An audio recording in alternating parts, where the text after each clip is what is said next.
Olá, está começando mais um Farmacêutico Mais Saúde. A cólica menstrual atinge a maioria das mulheres, algumas delas todos os meses. Pesquisas apontam que cerca de 40% das mulheres faltam ao trabalho ou aos estudos em decorrência deste problema. Será que o farmacêutico pode ajudar também nessa situação? Para esclarecer este assunto, convidamos a farmacêutica Angelita Cristine de Mello. Ela vai explicar a causa da cólica menstrual, como os medicamentos agem no seu controle, situações em que a cólica pode caracterizar um quadro mais grave e como lidar com este problema.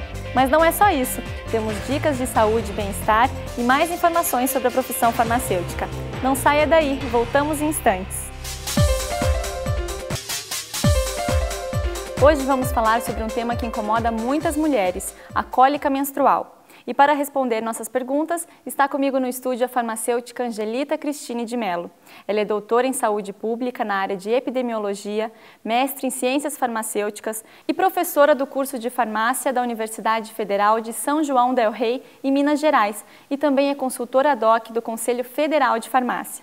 Obrigada pela presença, doutora. Obrigada pelo convite. Para começar nossa conversa, o que é cólica menstrual e por que ela acontece? A cólica menstrual é um processo natural, ou seja, fisiológico, e decorre da preparação do útero para receber uma gestação. Neste processo é necessário o descamamento da membrana externa do útero, chamada endométrio. Para que isso aconteça, há uma substância muito importante chamada prostaglandina, que é fabricada pelo próprio organismo da mulher. Esta prostaglandina, além da descamação do endométrio, ela pode causar contração uterina. E a contração uterina é dolorosa, é o que causa a dor. E existe tratamento para isso, doutora? Conforme eu disse, a cólica menstrual tem a ver com a produção excessiva de prostaglandina em mulheres. O tratamento principal, portanto, é a utilização de substâncias que impedem a produção dessa substância, que são os anti-inflamatórios. Os anti-inflamatórios, então, são a primeira escolha desse tratamento. Há também a possibilidade de utilização de substâncias que impedem a contração uterina, que são os antiespasmódicos. E a mulher que sofre com a cólica menstrual, ela pode procurar um farmacêutico para ajudá-la? Com certeza, o farmacêutico pode auxiliá-la, especialmente se essa cólica menstrual, que também é conhecida como dismenorreia, for do tipo primário, ou seja, for uma cólica associada a esse processo fisiológico. Há também a dismenorreia chamada dismenorreia secundária. No caso da dismenorreia secundária, a cólica é o sintoma de uma doença ginecológica. Neste caso, o farmacêutico também pode auxiliar, identificando os sintomas de presença de uma possível doença ginecológica, encaminhando essa paciente para um ginecologista que fazer o diagnóstico precoce. E quais seriam esses sintomas? Os sintomas mais comuns relacionados à dismenorreia secundária são, inicialmente, a mudança no perfil menstrual da paciente, uma paciente que a princípio não tinha cólica, passa a manifestar cólica, ou que sentia pouca dor, passa a manifestar dor mais intensa, o sangramento pode aumentar, a mulher pode começar a ter dor na relação sexual, assim como ter sangramento fora do período menstrual. Mas e por que algumas mulheres, mesmo sem terem problemas ginecológicos, têm dores intensas com frequência e que tomam medicamento e não faz efeito? O que você está me dizendo é uma mulher que tem dismenorreia primária e que não se beneficia com esse tratamento, que é o tratamento adequado. Neste caso, quase sempre é um processo inadequado de uso do anti-inflamatório, que é esse medicamento de primeira escolha. Como o anti-inflamatório, ele impede a produção da prostaglandina, e quando a mulher tem a dor, já há uma quantidade grande de prostaglandina produzida, tomar o anti-inflamatório quando a dor já se instalou não é a melhor forma de tratar a dismenorreia. Nestes casos, a gente recomenda que essa paciente inicie o tratamento um dia antes do dia que ela habitualmente percebe a dor dentro do seu ciclo menstrual e mantenha o uso desse anti-inflamatório durante o número de dias que habitualmente ela sente essa dor. É lógico que há que se ressaltar que isso tem que ser feito sob orientação de um farmacêutico, haja visto os riscos que esse medicamento pode acarretar a esse paciente. Tá certo. Depois do intervalo, nós vamos saber que outras queixas as mulheres têm no período menstrual. Agora, vamos às dicas do quadro Bem-Estar. Confira!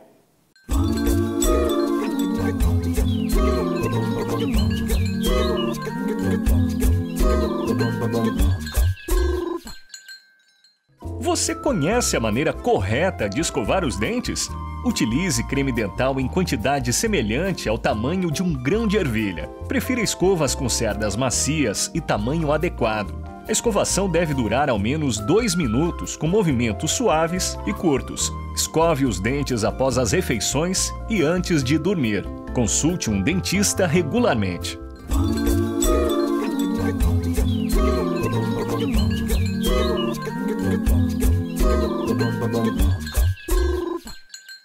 Uma criança com suspeita de pneumonia, com indicação médica de antibiótico, deve receber a primeira dose do medicamento na própria unidade básica de saúde, conforme recomendação da Organização Mundial de Saúde.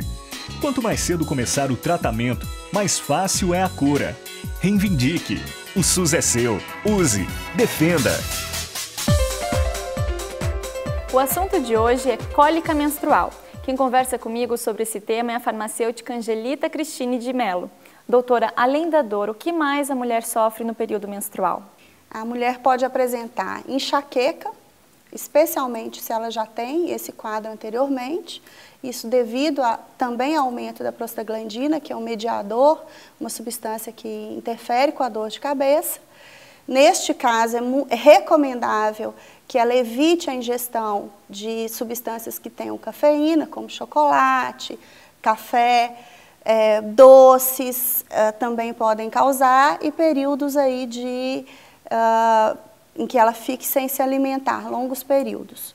Outra manifestação bem comum associada à menstruação, a cólica menstrual, é a presença de candidíase vaginal em mulheres que são predispostas e também alterações do comportamento dessa paciente. Essas alterações podem ser mais leves, no que popularmente se configura como TPM, mas podem se configurar como uma doença psiquiátrica que requer tratamento com antidepressivos. E aí, neste caso, o farmacêutico pode fazer a avaliação, fazer a triagem dessa paciente e, se suspeitar que há a necessidade de uso desses medicamentos, encaminhar para o psiquiatra iniciar a avaliação e o diagnóstico e, se necessário, o tratamento. Ok. Doutora, nossa equipe foi às ruas para saber o que as mulheres costumam fazer para aliviar os sintomas do período menstrual. Vamos ver. Olá, Daiane. Hoje nós viemos às ruas para saber o que as mulheres andam fazendo para aliviar a tão incômoda cólica menstrual. Eu faço caminhada, porque para mim remédio nunca resolveu, né? Então eu sempre faço caminhada, algum exercício que resolve. Eu costumo lá, né, eu moro em fazenda, a gente toma chazinho, a gente faz um chazinho caseiro, chazinho de árvore cideira, para deixar mais calmo. Tem vezes que a gente toma com algum remedinho, mas a gente prefere mais uns remédios caseiros, né?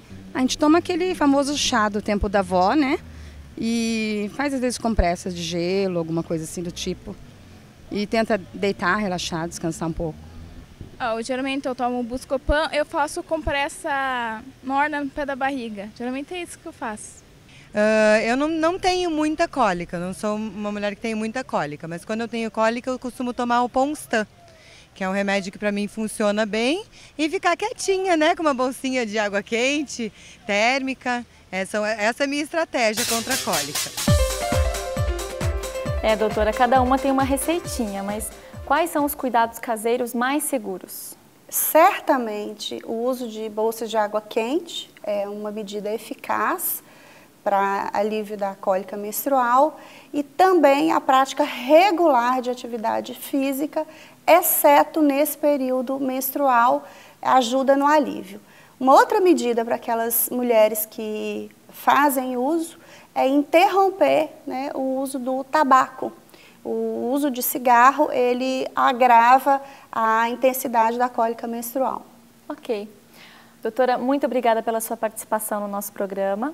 Tenho certeza que as mulheres que assistiram vão saber lidar melhor com o assunto e os homens também, por consequência. Obrigada pelo convite. Agora vamos conhecer um pouco mais sobre a profissão farmacêutica? Acompanhe.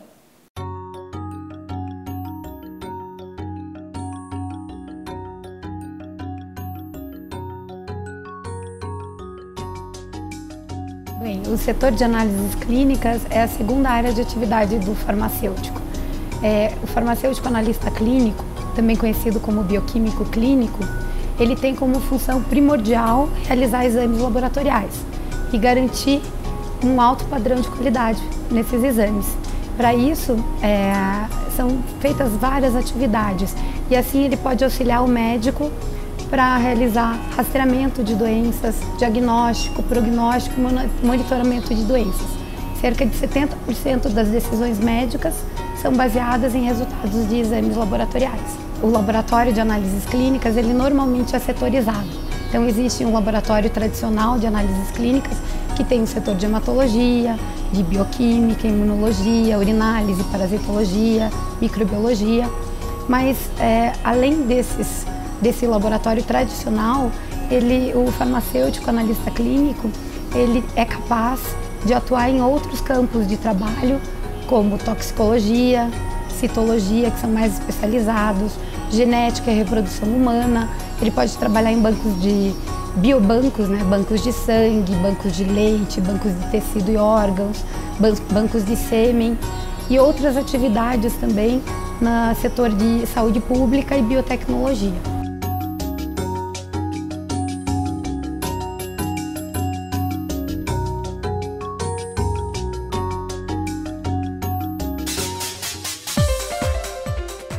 O programa Farmacêutico Mais Saúde de hoje fica por aqui.